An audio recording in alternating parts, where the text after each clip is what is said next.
Բարև ձեզ սիրելի ունկնդիրներ, ես Օֆելիա Կամավոսյանն եմ, հանրային ռադիոյի եթերում կրկին երկրորդ շնչառությունն է, առաջին հայկական մեդիա նախագիծը նախատեսված ավագ սերնդի ներկայացուցիչների համար։ Մենք անդրադառնում ենք 65 եւ ավելի տարեկան անձանց հուզող բոլոր թեմաներին՝ առողջ ապրելակերպ, սննդակարգ, հոբիներ, վաստակած հանգիստ, աշխատանքային իրավունք։ Հաղորդման շրջանակում ներկայացնում ենք նաեւ առողջության հետ կապված այն խնդիրները, որ բնորոշ են հատկապես թիրախային ձեր խմբին, այնպես որ նորթափ եւ երկրորդ շնչառություն վերցրեք։ Այսօր ես հյուրընկալել եմ Միքայելյան համալսարանական կլինիկայի բժիշկ ռևմատոլոգ Նունե Մանուկյանին։ Բարի օր ձեզ բժիշկ, շնորհակալ եմ, որ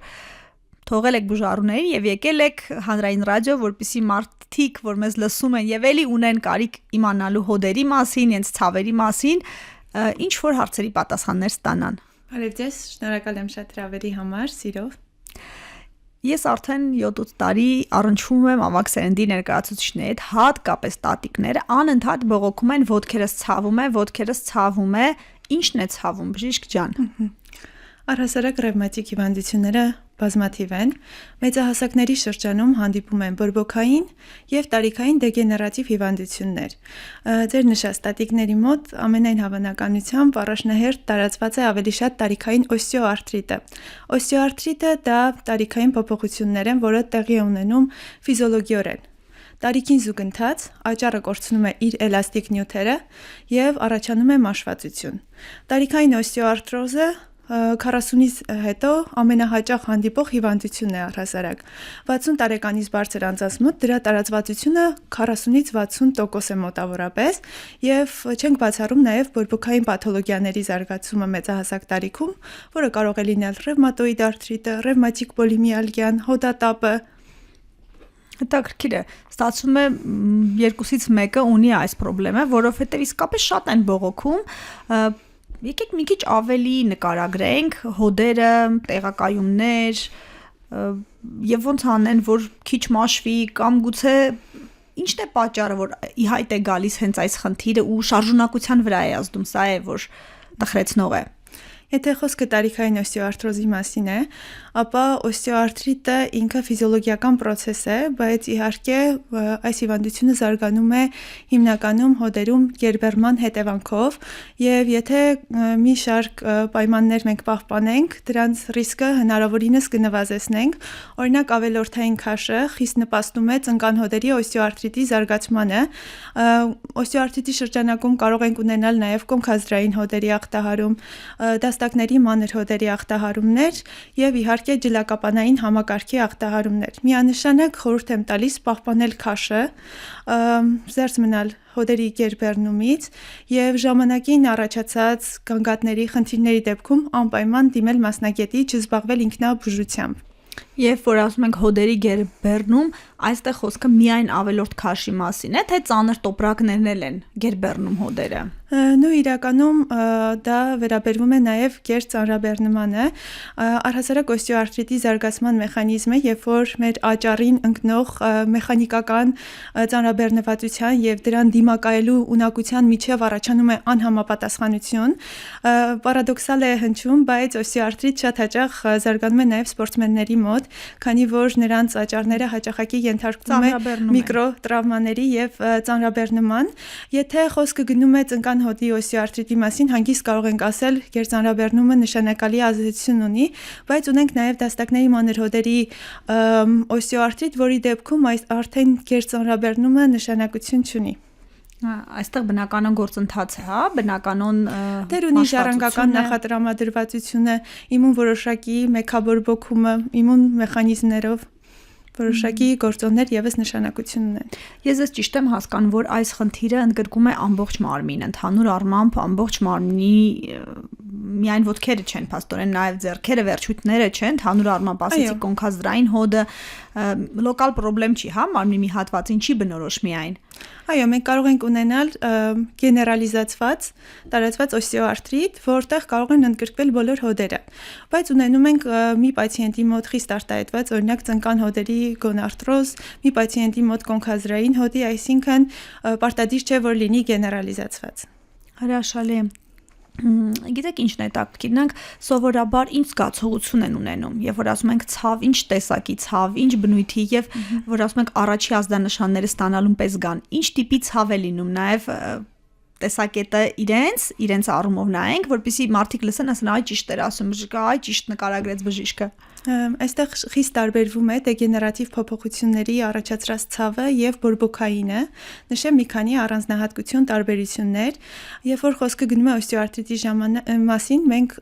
ունենում ենք ցավ, շարժումների սահմանափակում, կարճատև մկանային կարկամություն առավոտյան ժամերին, հոդերում երբեմն ճռճռոց, բժշկական տերմիններով ասած կրեպիտացիա եւ պացիենտը հստակ շարժումների ժամանակ է նշում ցավը։ Եվ երբ որ խոսում ենք բորբոքային արտրիտների մասին, այստեղ մի շարք առանձնահատկություններ կան, որ մենք հաճախ ունենում ենք հոդերի շրջանում նաև այտուց, մաշկի տեղային կարմրություն, ջերմություն եւ մեր օրգանիզմը այդ բորբոքմանը արձագանքում է բորբոքային ցուցանիշներով։ Այսինքն կատարված հետազոտություններով մենք հաճախ տեսնում ենք, որ պացիենտի մոտ արկա է բարձր բորբոքման ցուցանիշներ, մինչդեռ օստեոարտրիտի ժամանակ, քանի որ այն ֆիզիոլոգիական process է, մեր օրգանիզմը չի արձագանքում դրան եւ անալիզներով տեսնում ենք, որ իդեալական անալիզներ ունենք, բորբոքման ցուցանիշները բնականon են եւ այստեղ կատարում ենք դիֆերենցիալ տարբերակիչ ախտորոշում։ Գտնեք, թե որ տեսակն է դրանից էլ բխող բուժման ընթացքը։ Բացի դա բորբոքային արտրիտների ժամանակ առավել երկարատև է մկանային կարկամությունը, կարող ենք ունենալ նաև այլ ներքին օրգան համակարգերի ախտահարումներ, այլ բնորոշ կլինիկական դրսևորումներ, մաշկի ցանավորում, ջերմության բարձրացում։ Իսկ տարիքային օստեոարտրիտի դեպքում մենք սահմանափակվում ենք ցավով եւ շարժումների սահմանափակմամբ հոդերում, ընդհանուր մինչեւ կարող են դրանք հանգեցնել հոդային ֆունկցիայի անբավարարության։ Շատ եմ լսել, որ ասում են եղանակն այն չէ, եղանակը խոնավ է, տատիկս դեռ արսում։ Արդյոք իսկապես կորելացիա կապ կա եղանակի եւ հոդերի եւ զգացողությունների միջեւ։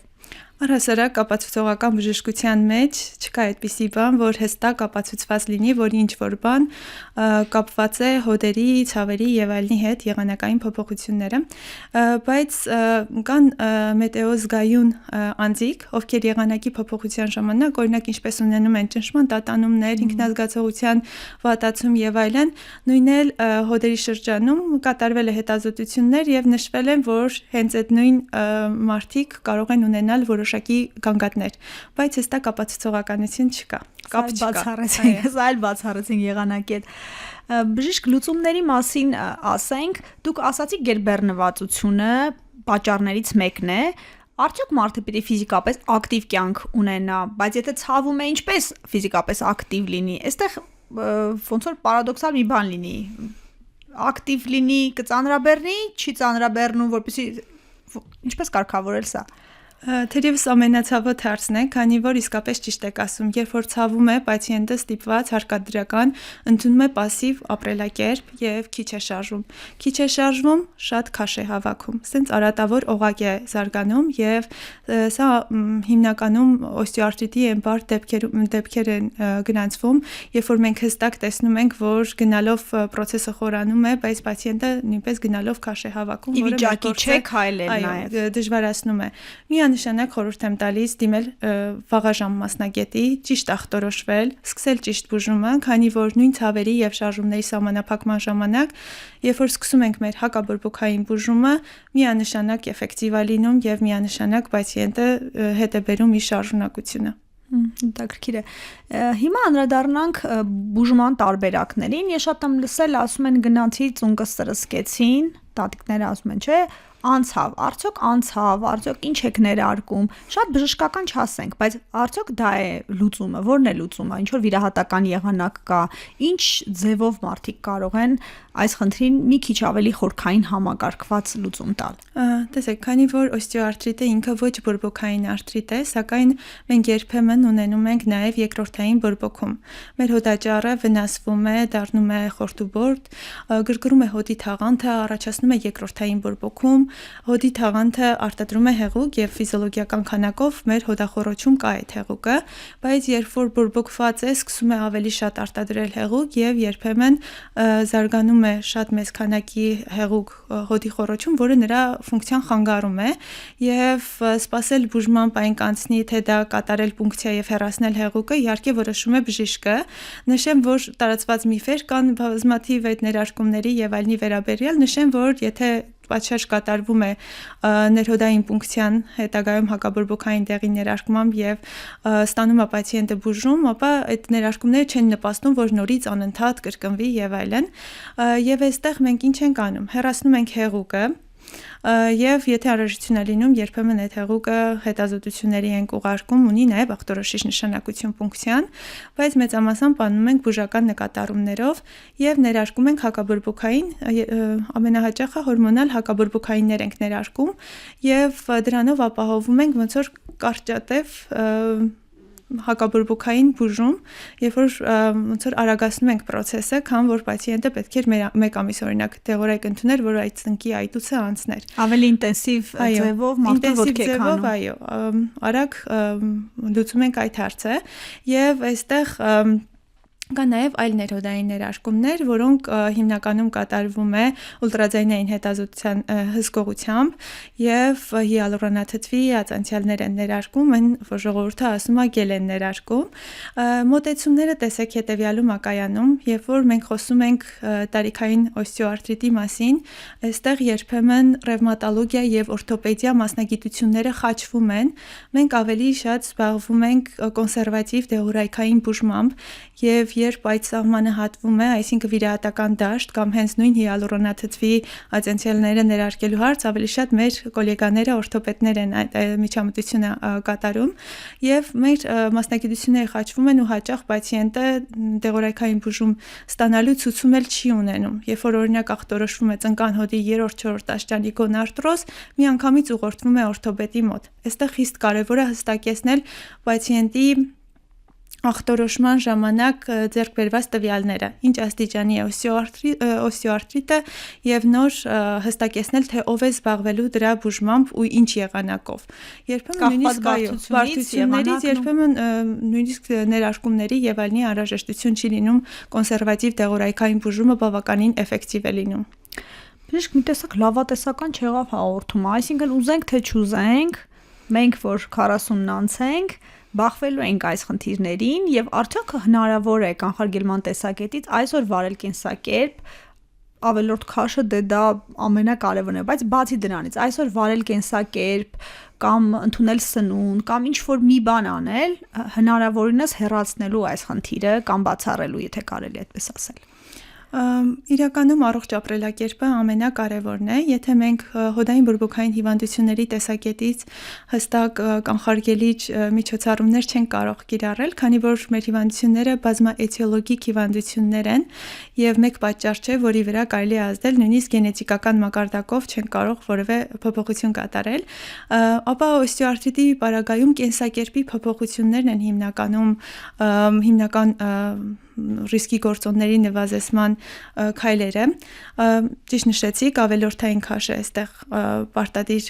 խանգարող գործոն է, պետք է նվազեցնել եւ պացիենտը, ով ունենում է մի շարք ուղեկցող պաթոլոգիաներ, օրինակ շաքարային դիաբետ, էնդոկրին պաթոլոգիաներ, դրանք նույնպես ռիսկի գործոններ են համարվում օստեոարտրիտի զարգացման համար, այսինքն եթե ուղեկցող խնդիրներ ունենք, դրանք նույնպես պետք է պատշաճ լուծենք։ Իհարկե ֆիզիկական ակտիվությունը ուզում եմ հստակ առանձնացնել, խիստ կարևոր է, երբեմն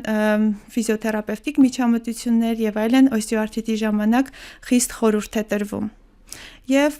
վաղաժամ ախտորոշումը, եթե գանգատներ կա, պացիենտը չպետք է զբաղվի ինքնաբուժությամբ։ Միանշանակ պետք է ռևմատոլոգի դիմի եւ այստեղ դիֆերենցիալ հոդացավի պատճառը, քանի որ ինչպես նշեցի, դրանք բազմաթիվ են, բազմապիսի են, այո։ Բժիշկ, գիտեք ինչն է հետաքրքիր, երբ դրանից պիտի սկսեինք, բայց ոչինչ, հիմա կհարցնեմ, հոդերի հետ կապված քանի տարածված հիվանդություն կա, դե դուք ամենատարածվածները նշեցիք, բայց այնուամենայնիվ թվարկենք հիմնականում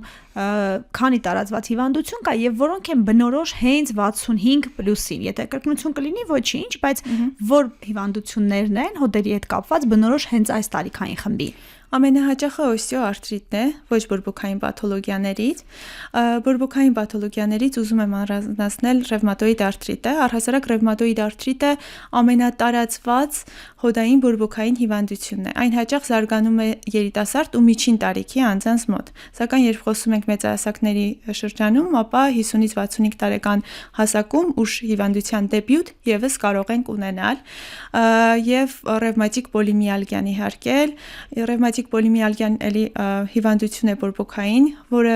ախտահարում է հիմնականում պրոքսիմալ մկանախմբերը, ուսագոտիները, կոնքը, պացիենտը ունենում է խիստ արտահայտված մկանացավեր եւ հաջորդ հոդայի բորբոքային հիվանդությունը, որ էլի շատ տարածված է, հոդատապն է, որը առավել հաճախ զարգանում է տղամարդկանց մոտ, ինքը 4-ից 7% է տղամարդկանց մոտ տարածվածությունը եւ նույն պադագրան։ Իսկ կանանց մոտ պադագրայի զարգացման հավանականությունը մեծանում է դաշտանադադարից հետո։ Հետաքրքիր է շատ։ Նաև ոչ հոդային խնդիրներից կուզենամ առանձնացնել օստեոպարոզը տարիքային փոփոխություններից, երբ ոսկրը տարիքին զուգընթաց կորցնում է իր ամրությունը եւ այստեղ մենք գործ ենք ունենում տարիքային օստեոպարոզի հետ։ Ուզում եմ նշեմ, որ 50 տարեկանից բարձր յուրաքանչյուր երրորդ կին եւ յուրաքանչյուր 5-րդ տղամարդ իր կյանքի ընթացքում նաև առնչվում է օստեոպարոզային կոտրվածքին։ Այդ կանխարգելիչ գործոնները, որ թվարկում էինք, շատ կուզեմ առանձնացնեմ, որ կանայք, ովքեր գտնվում են դաշտանադադարի տարիքում, ովքեր ունեն ռիսկի գործոններ, այսինքն հոդային բորբոքային հիվանդություններ կամ այս կամ այն հիվանդության կապակցությամբ ստանում են հորմոնալ պրեպարատներ, ծխող են, ունեն նուրբ մարմնակառուցվածք, գտնվում են ռիսկի խմբում եւ այս պացիենտները կարող են որպես կանխարգելիչ դաշտանադադարից հետո տարին մեկ անգամ անցնել սկրինինգային հետազոտություն, որը կոչվում է ռենտգենյան դենսիտոմետրիա եւ ամբողջ աշխարհում այն համարվում է ամենաարդյունավետ մեթոդը օստեոպարոզի ախտորոշման համար։ Դրա մասին նախապես կիմանալ։ Իսկ գանգատների մասին խոսեցինք, որ գանգատների դեպքում արդեն ասացիք, որ 40-ից հետո նույնիսկ երբ որ կան այդ առաջին նշանները, պետք է շտապել բժշկի, որոնք են այդ գանգատները, ամենատարածվածները։ Ամենատարածվածը ցավ, այտուցվածություն հոդերի շրջանում, շարժումների սահմանափակում, մաշկի ցանավորում, ընդհանուր բնույթի գանգատներ, երբ օրինակ շղթված են ինֆեկցիոն գենեզի խնդիրները, պացիենտը ունի ջերմություն, հոդացավեր, ինչ որ այլ տեսակի ախորժակի կորուստ եւ այլն, նույնպես կարելի է անցնել ռևմատոլոգի խորհրդատվություն եւ իհարկե հոդային ֆունկցիայի անբավարարություն եւ գանգատների առումով արդյոք կարող է մարդը շփոթել։ Ինչ կիմանա, ցավ կա, հոդերն են, մկաններն են, ոսկրային է, ինչ իմանա։ Այ կա տարբերակիչ մի բան հենց հոդերի պարագայում։ Հոդերի պարագայում ամենակարևոր բանը դա օբյեկտիվ զննումն է։ Այսինքն, երբ որ դու զննում ես պացիենտին, հստակ տեսնում ես նույն հենց ծնկահոդում հեղուկի արկայությունը, հենց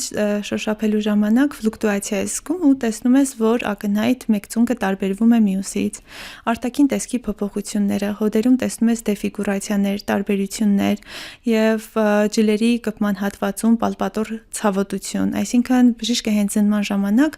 շատ մեծ ինֆորմացիա է ստանում դրանից եւ յուրաքանչյուր հետազոտություն խիստ ուղղորդված է։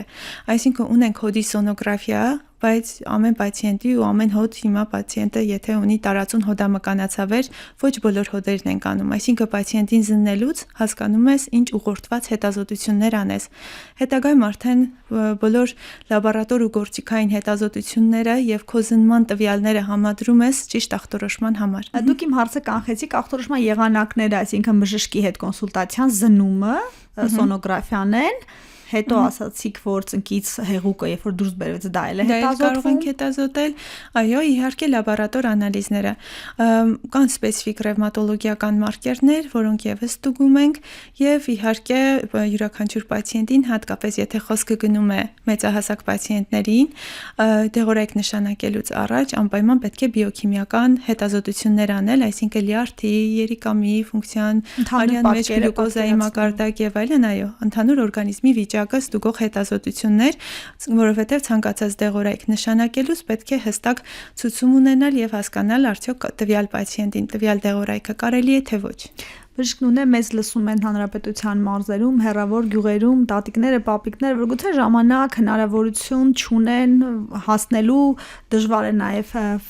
ֆիզիկապես էլ տեղափոխման առումով էլ ձեզ մոտ, լավ մասնագետների մոտ, դուք կասեք ընդհանուր բնույթի կտակ, ընդհանուր բնույթի որոշ խորհուրդներ այդ մարդկանց ինչ անեն, եթե տնային պայմաններում հնարավոր է մեղմել ցավը կամ ինչ որ կերպով ֆիզիկական ակտիվությամբ կարգավորել։ Իրականում խորհուրդ կտամ առողջ ապրելակերպ, ֆիզիկական ակտիվություն, կալցիումով եւ վիտամին D-ով հարուստ սննդամթերքներ եւ արդեն հաղորդման մեջ մի քանի անգամ նշեցինք քաշի պահպանում եւս կարեւոր է եւ գանգատների արկայության պարագայում խորհուրդ կտամ, որ տնային բուժումներով չզբաղվեն։ Միանշանակ մասնագետի դիմեն։ Հրաշալի է, շնորհակալ եմ բժիշկ, ինձ թվում է վստահ եմ ավելի ճիշտ, որ օգտակար հաղորդում եղավ, եթե այլ հարցեր կմնան, մարդիկ կկապվեն մեզ հետ, կգտնեն ձեզ, կգրեն, կփորձենք բոլորին էլ օգտակար լինել։ Շնորհակալություն։ Ես սիրով շնորհակալ եմ շատ, սիրով պատրաստ եմ հաղորդումից հետո էլ պատասխանել բոլոր հարցերին։ Ակտիվ եղեք, լսեք մեզ Հանրային ռադիոյի armradio.am կայքում դիտեք հաղորդումը։ Բաժանորդագրվեք երկրորդ շնչառության YouTube-ի ալիքին։ Գտեք մեզ TikTok-ում, Instagram-ում, Facebook-ում։ Գրեք ձեզ ուզող հարցերի մասին։ Մենք դրանց անպայման կանդրադառնանք հաջորդիվ։ Առողջ ու երկար կյանք եմ մաղթում։